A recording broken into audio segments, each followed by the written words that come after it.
The first mirror of time is a star named Sun. Our sun. 1,000,000 times smaller, a planet revolves around its star, Sun. It is the planet called Earth. Our Earth. The Earth spins like a top basking in the light from the sun. Its movement through light and darkness turns day into night. One complete revolution of Earth around the sun is 1 year. One complete rotation of Earth on its axis is 1 day.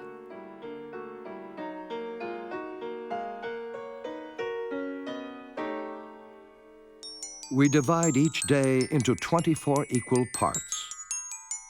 12 hours for the day and 12 hours for the night. But why 12? It's because of the moon.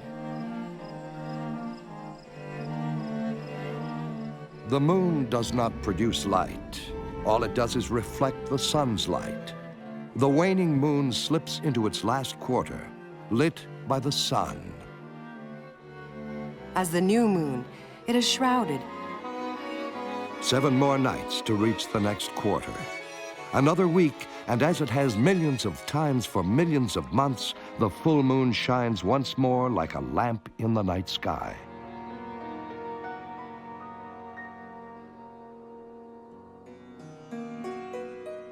"5,000 years ago, in the Middle East, the first astronomers thought that by building very tall towers, they could pierce the mystery of the stars. In Babylon, they found the movements of the moon very useful for dividing time into short periods.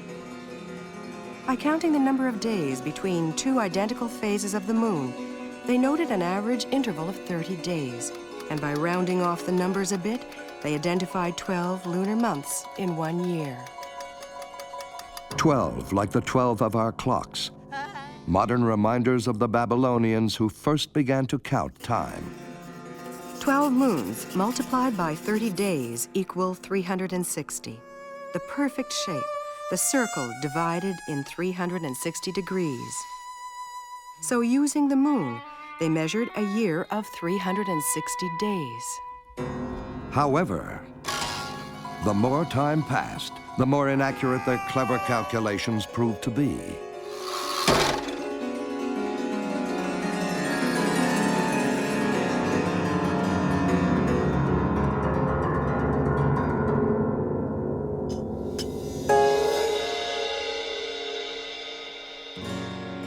A lunar cycle lasts not about 30 days, but precisely 29 days, 12 hours, 44 minutes, and 2.8 seconds.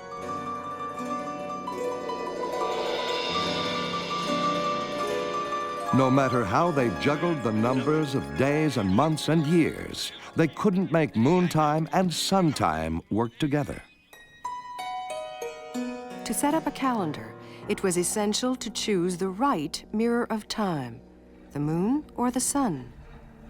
It's not hard to count the days between 2 full moons, but calculating the number of days in a year from the sun is another matter. From ancient times, farmers have needed a sure way to measure the length of the seasons. Each year, the waters of the Nile transform the desert into fertile fields. The ancient Egyptians had a mythological explanation for this fertility. They believed that it came from Osiris, the god of the river. After the harvest, Seth, the god of the desert, would drain the waters from the river, and Osiris would die. But Isis, the goddess of fertility, would find her beloved's body and hide it in the grasses of the river. Then, magically, she would become pregnant by him. Each winter, at the full moon, Seth would discover what Isis had done. To be rid of Osiris forever, Seth would cut his body into 14 pieces and scatter them all over Egypt. But Isis would track down every piece of his body. And in the spring, she would embalm it to prepare his return. There is a day each year when Sirius, the brightest star in the sky, peeks over the eastern horizon moments before the rising sun Horus, child of Isis and Osiris. One year, this dawn phenomenon occurred on the same day as the Nile began to rise, signaling the return of Osiris, god of the river and conqueror of the desert. The coincidence was so striking that the Egyptians began to count all over again. With the star, Sirius, to use as a fixed point, it was simple to measure the length of a year by counting the number of days until Sirius appeared on the horizon once again. In Egypt, a year calculated by the sun lasted not 360 days as in Babylon, but instead 365 days.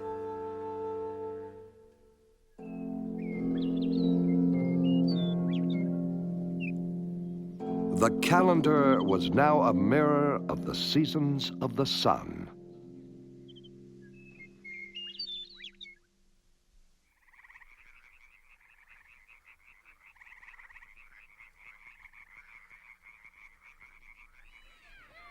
In summer, at noon, the sun's rays are hot because the sun rises very high in the sky. 3 months later, in autumn, the sun does not rise as high on the horizon. In the winter, the rays are not as hot because the sun stays at its lowest point in the sky, even at noon. It's not the distance, but the angle of the sun's rays that determines the seasons of the year. If the Earth's axis were perpendicular to the sun, the seasons would never change. The seasons exist because the Earth is tilted on its axis in relation to the sun.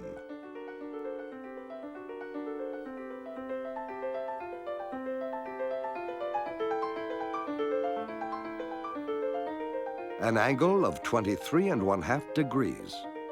As a result, over 1 year, the vertical rays will travel between two parallel lines situated on either side of the equator, the tropics. In the north, the summer begins at the June solstice, when the sun is over the Tropic of Cancer. Since the seasons are opposite in the two hemispheres, in the south it's the beginning of winter. 3 months later, the sun's light falls directly on the equator. It's the September equinox, the start of spring in the south and autumn in the north.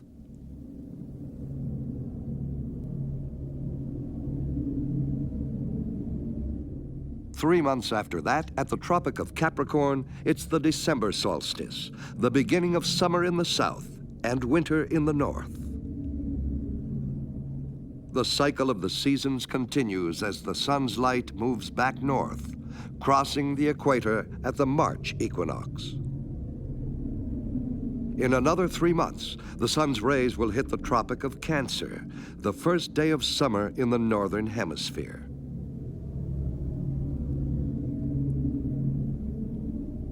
"2,200 years ago, in Egypt, the sun revealed its deepest secret at the bottom of a well."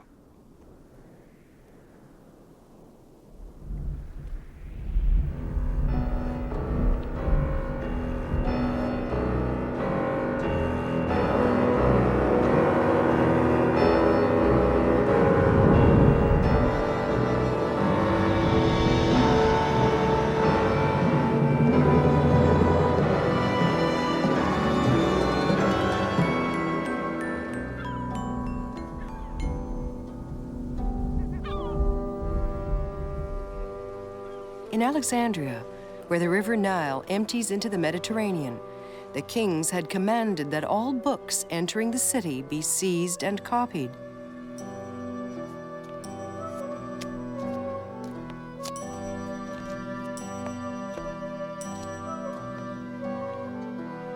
The great library of Alexandria contained all the knowledge of the world since the beginning of time.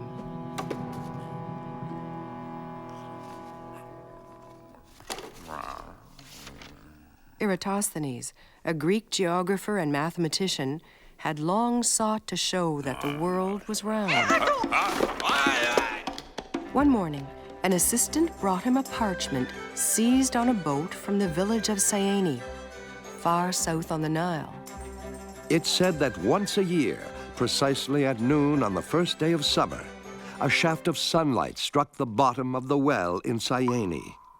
Eratosthenes knew that on the same day, at noon, the obelisk of Alexandria cast a shadow on the ground. The distance between Syene and Alexandria had been known for a long time. Eratosthenes asked for a calculation of the obelisk's shadow. The angle measured 7 1/5 degrees. Eratosthenes began with the idea that the sun is situated far away in the sky. All lines perpendicular to the circumference of a circle pass through its center. Because the sun is so far from Earth, all its rays are parallel to one another. Therefore, at noon, the ray of sunlight that touches the obelisk is parallel to the ray that hits the bottom of the well in Syene.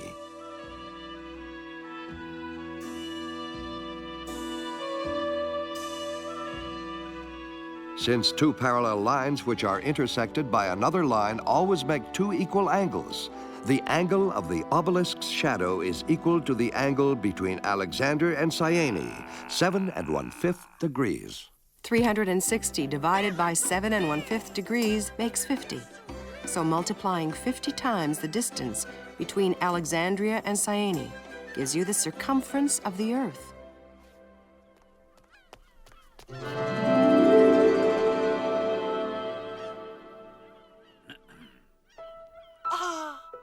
Eratosthenes had proved his point. The Earth was round. 4 centuries later, another grand idea came out of Alexandria, one that held sway for 1,500 years. The astronomer Ptolemy described a planetary system in which our Earth was stationary at the center of the universe. The idea wasn't far-fetched. That's how it looks, especially at night. Lost in the middle of the stars, it seems to us, even today, as if we on Earth are at the center of an immense sphere that includes all the stars in the firmament. A universe inhabited by mythical figures, the constellations of the heavens. And moving across the night sky on the same path the sun travels by day are the 12 constellations of the zodiac.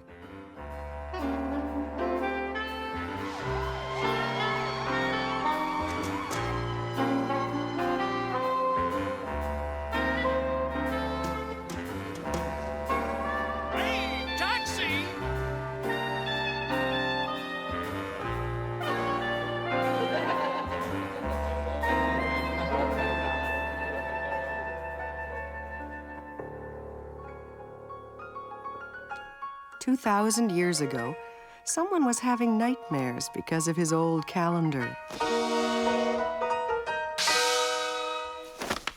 Imagine, in ancient Rome, the length of the year was decided by a vote in the Senate.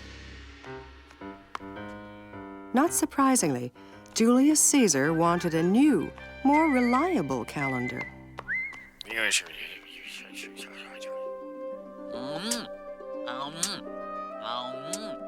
His good friend, Cleopatra, had promised to send him the best astronomer in Alexandria, Sosigenes.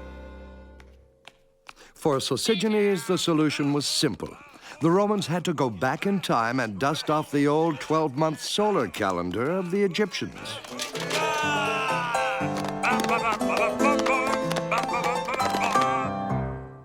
With a slight alteration.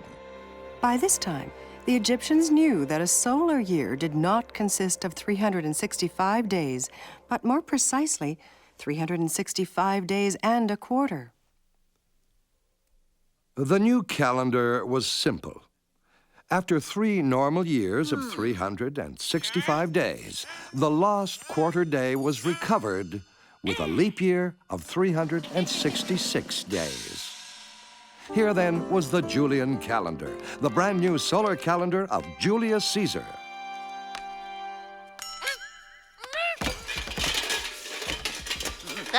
The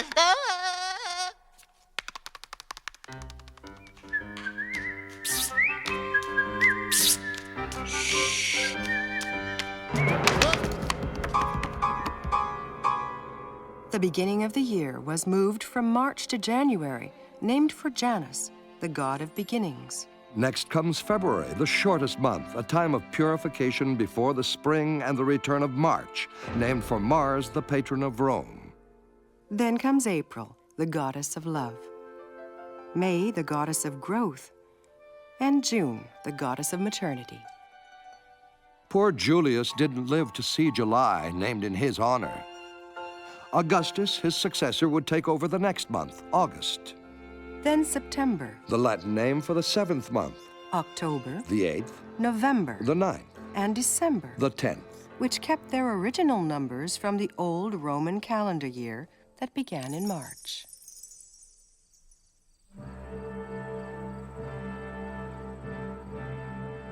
But highlighting the stately progression of the sun, the moon, and the stars are bright sparks roving across the sky. Who are these heavenly hobos? They are the planets of our solar system. After naming Sunday for the sun, the Romans named the other days after the planets.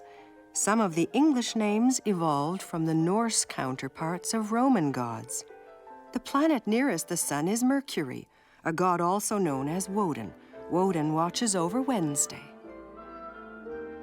The brightest planet in the sky is Venus, the goddess of love, also called Freya. Freya presides over Friday.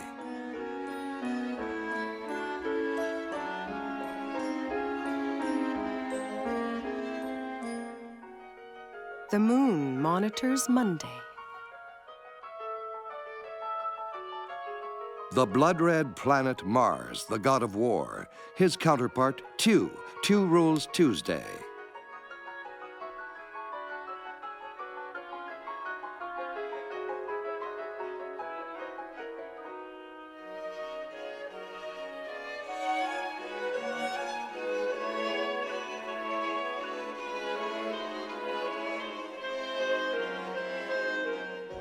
Great Jupiter, the thunderer, god of gods. Thor, the Norse god of thunder, reigns over Thursday.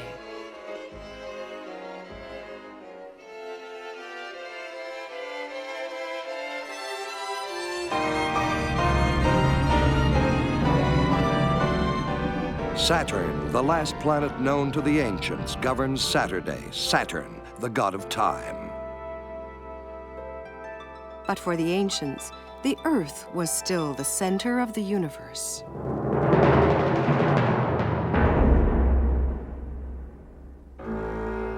After the fall of the Roman Empire, the Christians officially adopted the Julian calendar. These new masters of the world got it into their heads that the Earth was not round but flat. And for 1,000 years, there was no arguing. The Church of Rome claimed to know everything, the exact date of the creation of the universe, as well as the precise hour of the end of the world.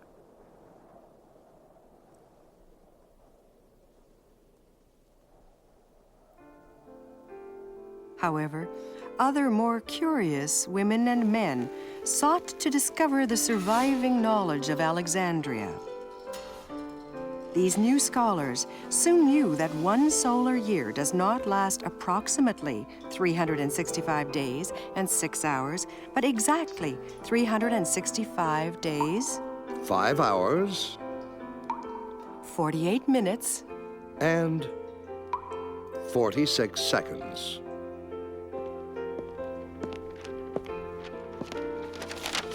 Back in Rome, the calendar borrowed from the emperors was moving too quickly. Every year since Julius Caesar, the Julian calendar got ahead of the sun by 11 minutes and 14 seconds. In 1,500 years, this small annual advance had accumulated into 10 full days. Others were already announcing to the whole world, the Earth is round and the sun is at the center of the universe.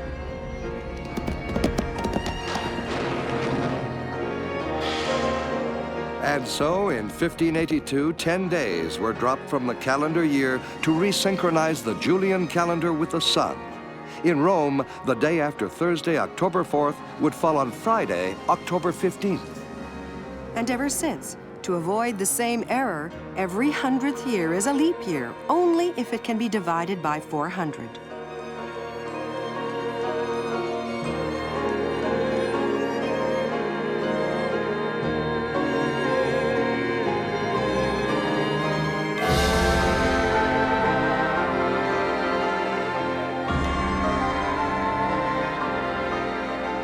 Descendant of the Egyptians, heir of the scholars of Alexandria, Child of Caesar, the solar calendar of Pope Gregory XIII, the Gregorian calendar. our calendar. Our mirror of time.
Now, what is time?